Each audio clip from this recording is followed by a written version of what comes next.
If you don't like it, then go back to Europe. Cue the world's smallest violin. Yeah, yeah, yeah. Give me a break.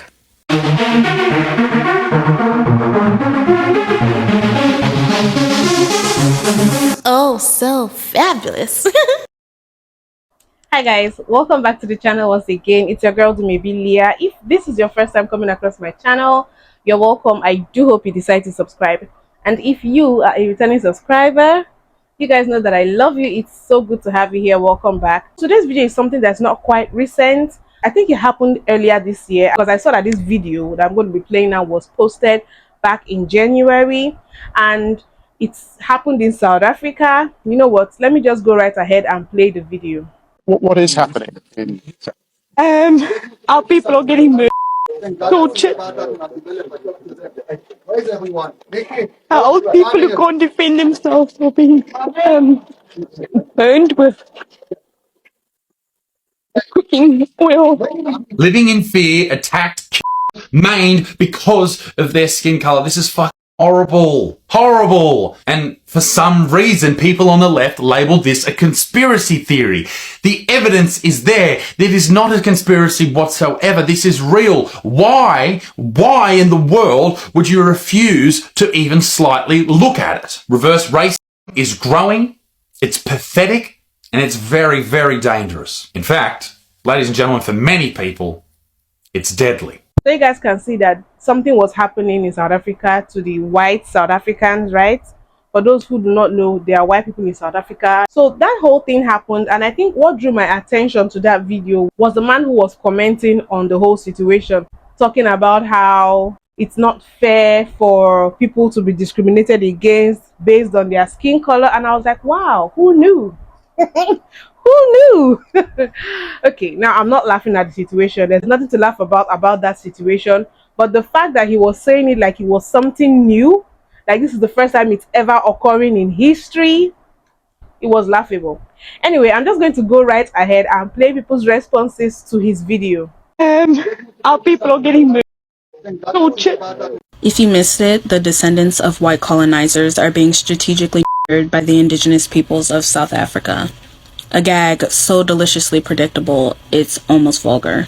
The creator of Stitched has attempted to use this story as some form of proof that you can in fact be racist towards white people, and they failed miserably because there's a massive amount of historical precedent that simultaneously explains and justifies their actions. There's this weird form of societal gaslighting that modern white people have taken to, where they deliberately ignore more than half a millennium of context.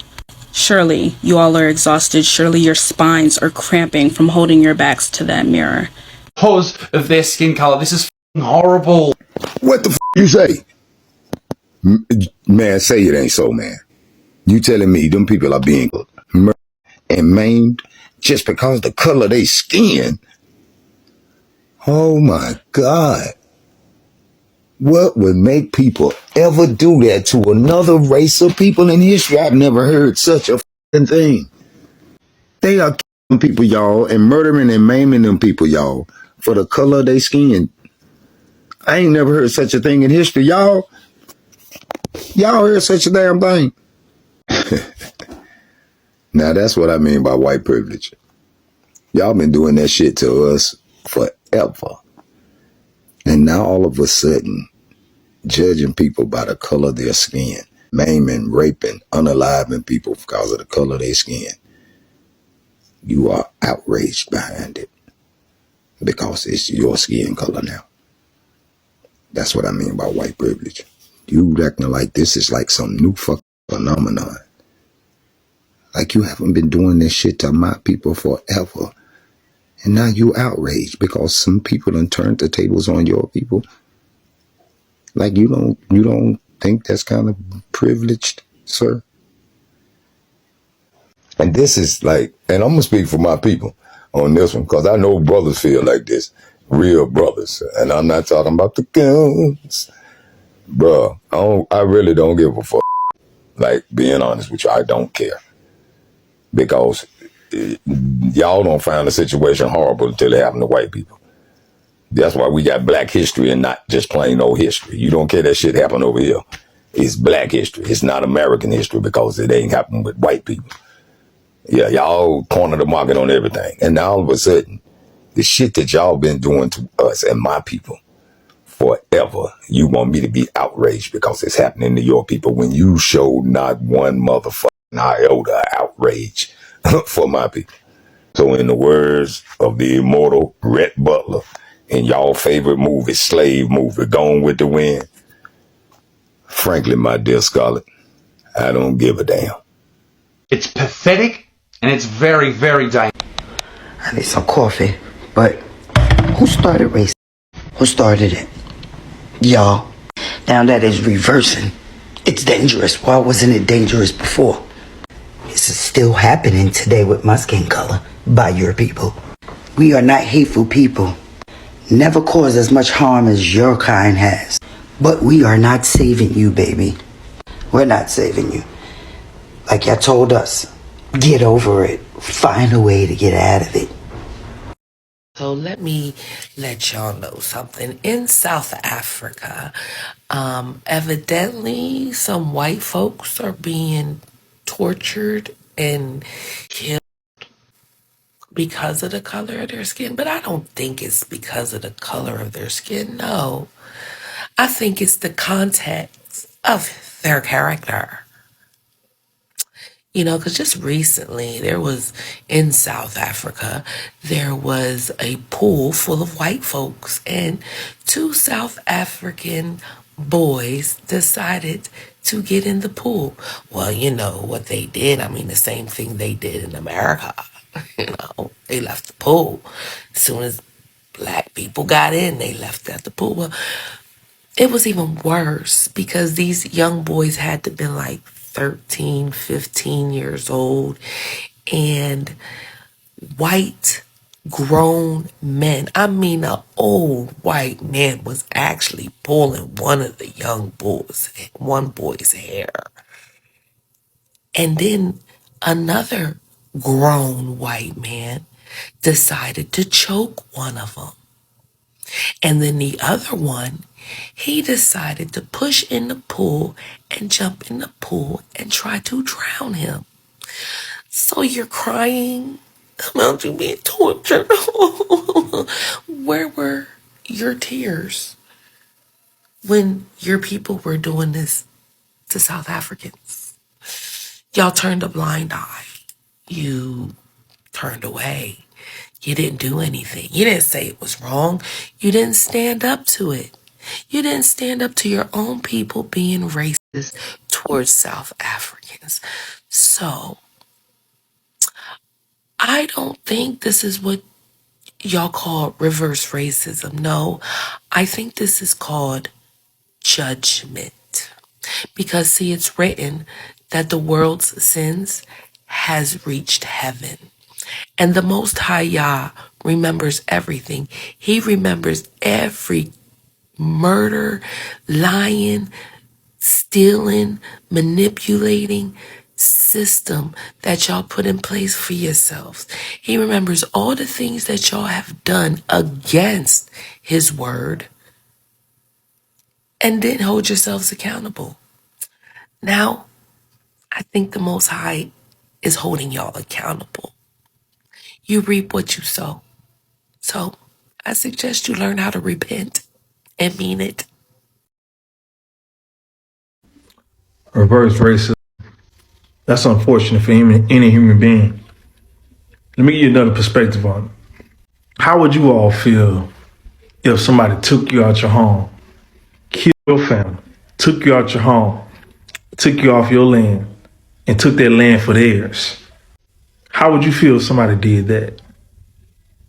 Now, what's going on with these white people right here is they colonized African land, and the Africans have their power back. If I'm not mistaken, the same Africans gave them a set amount of time to leave. They want their land back. The original Africans were colonized, kicked, tortured, and the land was taken from them. Now they're taking it back. I don't like to see any human being get hurt. I hope somebody come save them. But this is what's taking place. It ain't reverse racism. It's somebody actually coming back in, getting what belonged to theirs. Cute pity party, honey, but that's not actually what's happening. What you're seeing is people of the global majority finally having the means to communicate and network and band together to take back their lands and resources. And y'all have been at the top of the mother food chain for so long, you don't understand what power and privilege and all of that shit actually means. You getting your feelings hurt and people defending their lands against you is not the same as globally oppressing everybody else. Oh my dude, just no. Go sit down. Look at it. Reverse racism is growing, it's pathetic, and it's very... Why do y'all want to be oppressed so bad? Like, this shit ain't fun. Just because somebody finally telling y'all can't do certain things, y'all can't go certain places, and people are actually whooping your ass when you deserve to get your ass whooped, that's not reverse racism. If you say racist shit to people and they pop you in your mouth, that's not reverse racism. If you're in the parking lot when somebody's trying to park and you're banging on their window, yelling at them, and they open the door and knock you on your motherfucking head, that's not reverse racism. Again, reverse racism is not a thing. Cut it out. Oh, how the tables have turned. When African American and people of color were telling you how bad racism and slavery was, you didn't listen. And now that as a collective we're all getting fed up with the bullshit from Caucasians, like we haven't gone through racism and been the product of slavery, and it's literally a Caucasian crying on South African land that they stole from them, and apartheid didn't happen. Like let's skip over, like let's not miss the apartheid of what everything that happened in that time frame. We took the soft approach. You didn't listen. Now we're bearing arms and showing you what we're made of, and you don't like it. I love it here. I love that for them. And what they say, if you don't like it, go back to where you came from. It's as easy as that. So yeah, a lot of people are like, you guys started it, so why are you trying to make it look like it's wrong now? But when you guys did it, it wasn't wrong, right? Whew. About what I think, I do not believe in any form of violence or treating any human being like they are less than being a human being, no matter your race, be you white, be you black, be you Asian, Hispanic, whatever your race or ethnicity is. Every human being has a right to life, has a right to happiness, has a right to all the basic necessities of life as a human being. You understand? I believe in all of that. So I will not laugh at what is happening to them, but still the point remains that maybe they had it coming. You know, God works in mysterious ways. Now I'm not saying God did this, I'm just saying God, the universe, karma, whatever you live in, we all know that whatever you sow is what you're going to reap.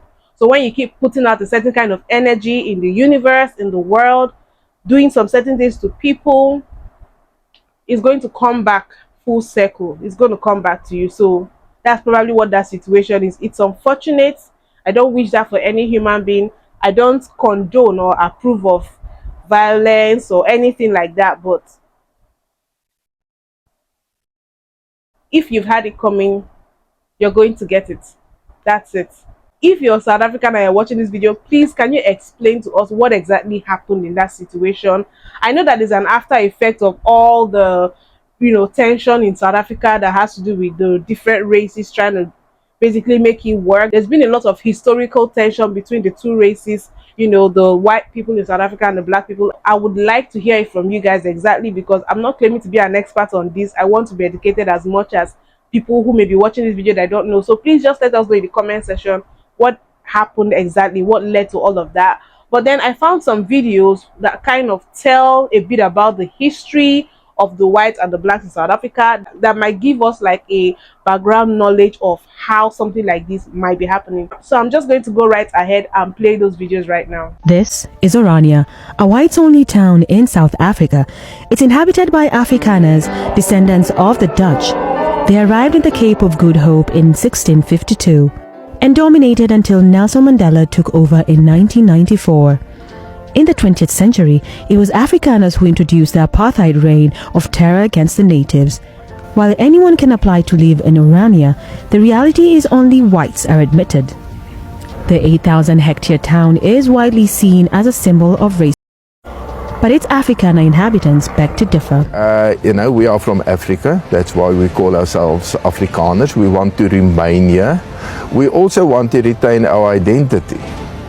Now, to retain one's identity is not a race impulse. We wanted to retain our identity against the English or the British imperialism also, and they're even whiter than we are, much whiter. Orania was founded by the son-in-law of this guy, Hendrik Verwoerd, a former Prime Minister of South Africa and the chief architect of the apartheid system. Locals see no problem with the town, saying it's similar to other South African communities. Orania has just become part of the South African landscape. There are some who would like to fight it if they could, but it's just a given. If Nkandla is a given, then Orania is a given, then Parliament in Cape Town is a given. What is not given, though, are the opinions of native South Africans, including those who were evicted from the land to make room for the whites-only settlement. Give us your opinion about Orania in the comments. We'd love to hear them. Hi, I'm a white South African who grew up under apartheid. Let me tell you about the neighborhood of Sophia Town, where people were forcibly evicted from their homes and the entire neighborhood was demolished, and then a white neighborhood was built in its place. Sophia Town was a cultural hub. It's the home of Desmond Tutu. It's the home of the wonderful musician Hugh Masekela. Initially, this neighborhood was chosen as an area for black people to live because it was close to a sewage system, treatment plant, and far from the city center. As the city of Johannesburg grew, FAR became relative, and it became surrounded by white neighborhoods.